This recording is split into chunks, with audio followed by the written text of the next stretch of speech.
Alright, today is going to be a two-part video. My storage got full again. I got to clean out those pictures of St. Croix. So, cleaning your coffee maker. I use Tai Chi to do it. Do whatever. 10 minutes of breathing. A lady today on a YouTube video said snap.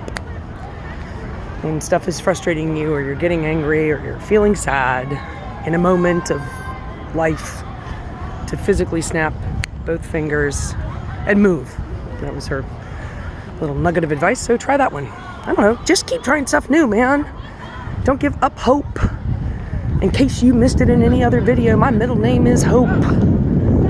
That became a part of my father's remembrance speech that I made at his life ceremony. I don't like any of the other words associated to it, so I'm using those today. Anyway.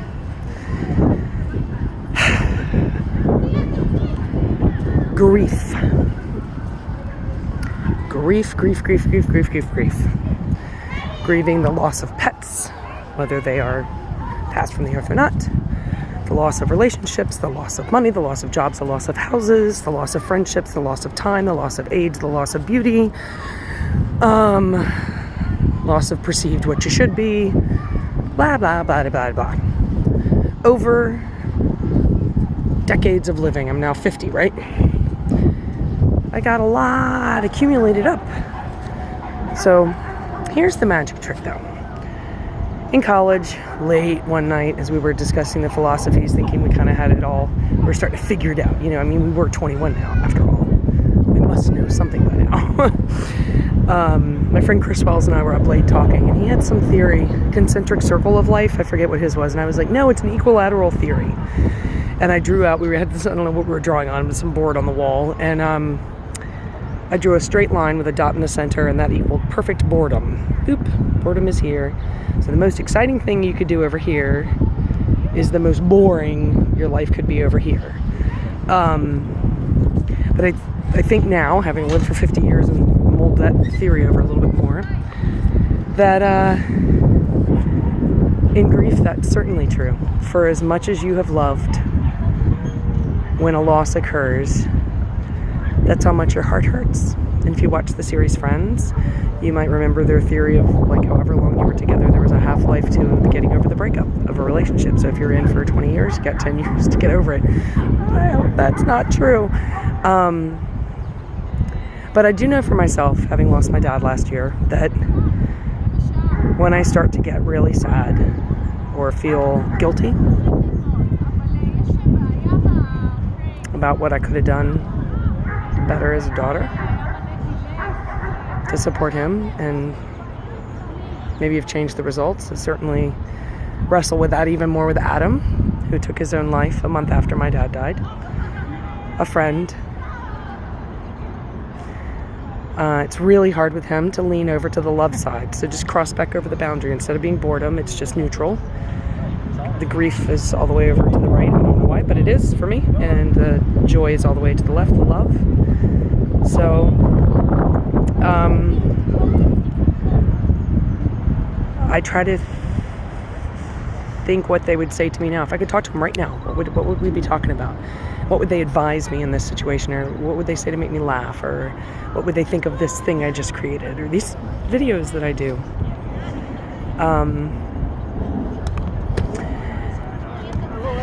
And being a bartender, I oftentimes, I'm going to walk a little bit more. I get hit by a football here, or a baseball in the other direction, or bit by a dog in this direction. So you keep walking. Well, and by bit, I mean bit with love.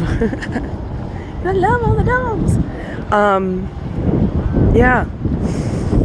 I watch a lot of people in grief spirals at the bar, and I've been in them. I've lived in them. Still working my way out of a few of them, but you gotta go all the way through the circle. I had a therapist draw it out in like a conch shell form, you know, this spiral.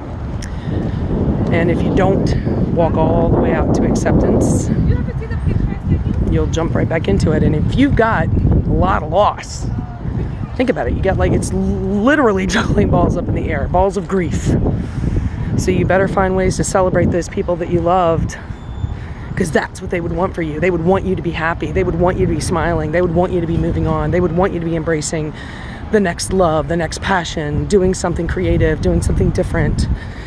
and letting go of any shame or grief or guilt that you felt over who they were to you. You know what? I'm gonna stop right now. I carry this in my purse. This is from John Devaney, Pat and Jack's ceremony where we spread their ashes in the Shenandoah River. Although I might have to stop and pet this bulldog if he wants to say hi. A letter from heaven. Tomorrow starts without me, but I'm not there to see. If the sun should rise and find your eyes all filled with tears for me, I wish so very much you wouldn't cry the way you did today while thinking of the many things we didn't get to say. I know how much you love me as much as I love you. And each time that you think of me, I know you'll miss me too. When tomorrow starts without me, don't think we're far apart. For every time you think of me, I'm right here in your heart. So, I pull that out often and I read that to myself. A letter from heaven. So the birds are doing their maneuvers in the sun today. You can tell I'm sitting in it. The big dog park's right in front of me. There's 1,000,000 dogs in there today because the sun's out. I'm gonna leave it at this. Two-parters today. My hope for today